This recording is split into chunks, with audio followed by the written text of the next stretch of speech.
Australia just passed the strictest, most ambitious bill of its kind in history. In 1 week, Australia will become the first country in the world to ban under 16s from having social media accounts. Its goal is to stop young Australians from interacting on social media, but it will end an era of online privacy and abolish the rights of young Australians. It's a bill so destructive, it's already being challenged in the High Court.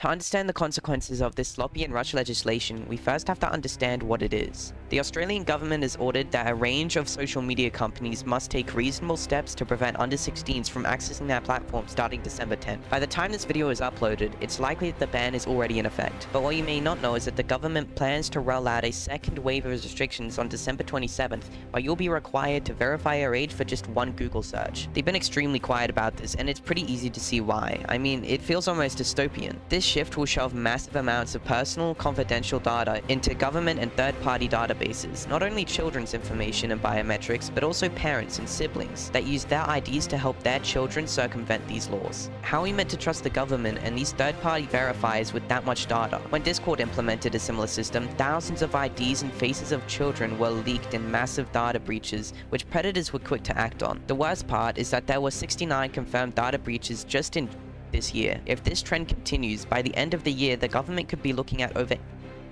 breaches. This shows that in fact this law could make Australians less safe online. The thing that enrages me the most is that this law also taxes both children's and parents' rights. The entire foundation of this bill was built by the parents campaigning for it. Parents who begged the government to implement a policy that will end up harming the very children they claim to protect.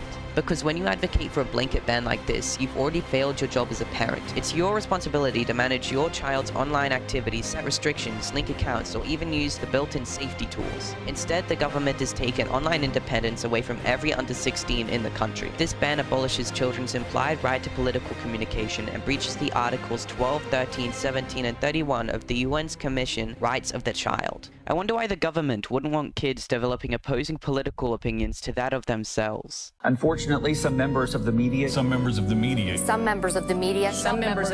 use their platforms to push their own personal bias. To push their own personal bias and agenda to control exactly what people think. This is extremely dangerous to our democracy. Plenty of parents actually trust their children with social media, and this law rips away their rights too. Parents can't even consent for their own child to be online anymore. Your review at the end of 2 years, would it not look at if there were a massive number of accounts that parents had helped children get and new action on that?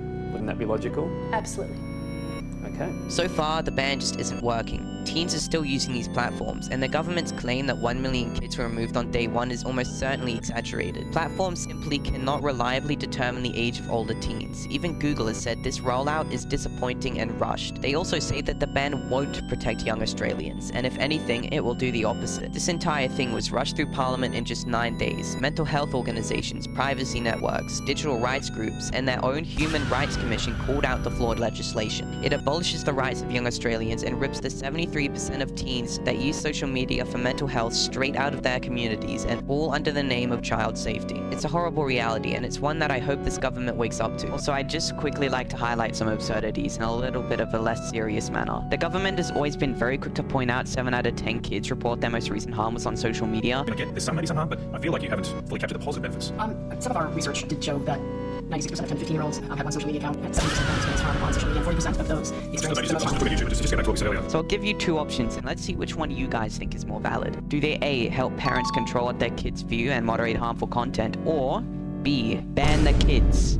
I think we can see which one the government has gone for. Also, to the people that are comparing social media to alcohol, do you think instead of banning alcohol, they should ban the supermarkets? The same logic applies to social media. We should be banning the harmful content, not the kids.